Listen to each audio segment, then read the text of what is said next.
Kechir Allohim, gunohim ko'p ekan. Nafsim ortidan yuribman bilmayman. Sajdaga bosh qo'yib yig'layman bugun. Rahmatingdan umid uzmayman. Kechir Allohim, kechir Allohim, ko'z yoshlarim guvoh bugun.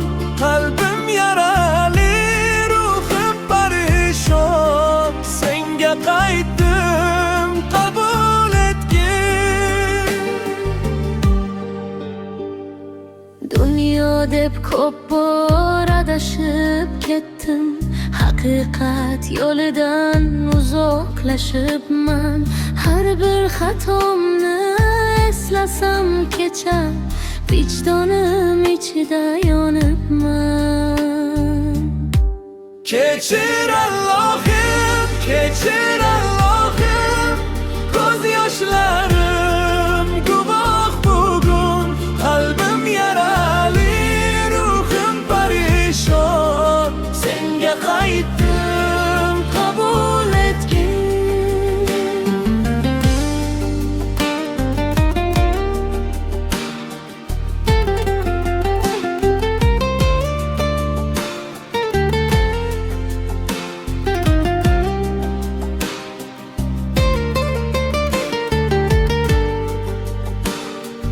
Bir kun keladi tuproq bag'riga, boylik ham mansab ham qoladi.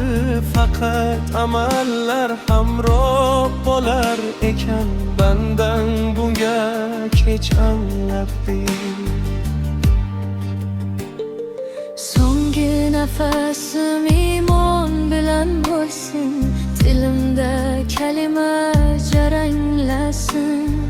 Rahmating dengizidan bir tomchi ber. Jannatga yo'lim nurga to'lsin. Kechir Allohim, kechir Allohim, ko'z yoshlarim guvoh bugun. Qalbim yarali, ruhim parishon. Senga qaytdim, qabul etgin. Kechir Allohim, senga muhtojman.